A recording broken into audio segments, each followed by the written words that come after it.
Chevrolet postgame. Here now, Mike Tirico. All right, I got a Week 18 schedule for you in a couple of seconds. First, the final score. Washington in overtime advances to the playoffs. So too the LA Rams, 30-24. Washington in, the Rams in because they now clinch strength of victory. Tampa controls the story in the NFC South. Atlanta needs help. Here's the Week 18 schedule. ABC and ESPN on Saturday will resolve the AFC North. Browns, Ravens, Bengals, Steelers. Sunday, Saquon going for the Eric Dickerson rushing mark. Part of the games in the early window, you see the 4 on CBS, including the Panthers-Falcons game for you fans in Atlanta. The 4 on Fox include the Commanders game, Bears and Packers, and the Saints-Buccaneers game, seeding with that 6-7 important with the Commanders and Packers. Now in the late window, Chiefs, they're the 1 seed. Broncos obviously playing for it. So too are the Miami Dolphins, Chargers, Raiders in there as well. 49ers, Cardinals, and the Seahawks, and the Rams, who are now already in. That's the schedule during the day. Game 272 on Sunday Night Football. We will be in downtown Detroit for Minnesota against Detroit.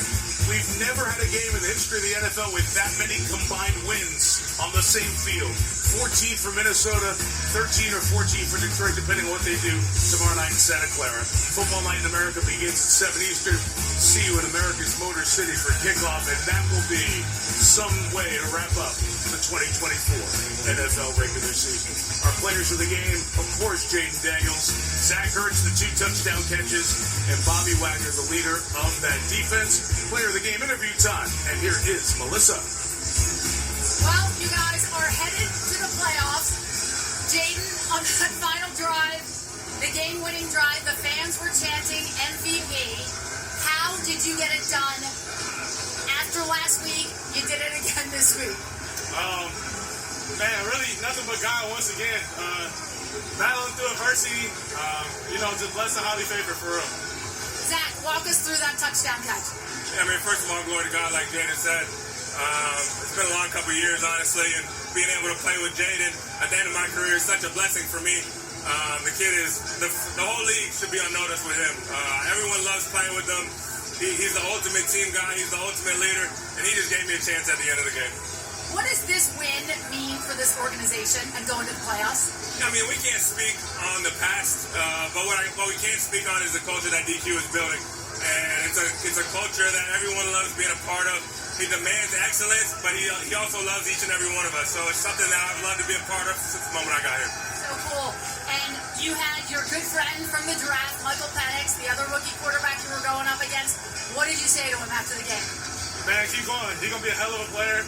I'm proud of him, everything that he's been through in his life to get to this point, man. It's nothing but God in this arena.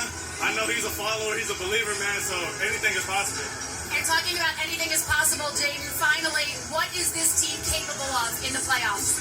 We're going to have to see, man. I love my team against anybody. I love the brotherhood that we built. But, we got to take it one game at a time, man. We got to go and play Dallas next week, and then we'll worry about the playoffs after that. Awesome. Congratulations, guys. They're now the 6th seed, so they may not have to play Philadelphia, depending what happens. All right, so if Detroit wins, Minnesota and Detroit will flip-flop. That game will be for the 1 seed or the 5 seed. And that 5 seed will likely play the NFC South champion, even though they may have 4 more wins than them. Philadelphia is locked into the 2.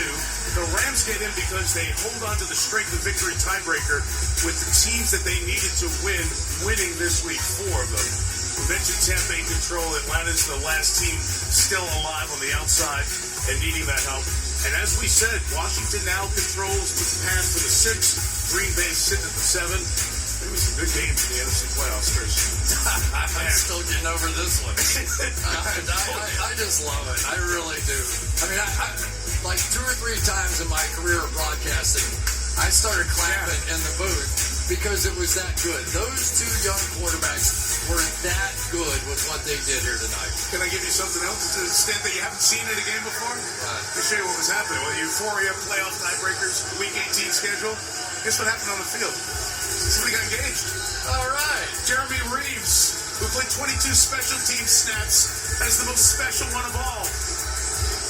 Take a knee at the end of the game for victory. There you go. Jeremy Reeves getting engaged here after the game. course she said yes. You're in the playoffs now. Congratulations.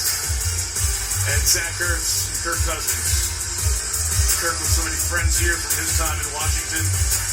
And there is the new guy in D.C., Jayden Daniels. First player, 3 touchdown passes and 125 yards rushing for a rookie in a game in NFL history. No rookie has done that before.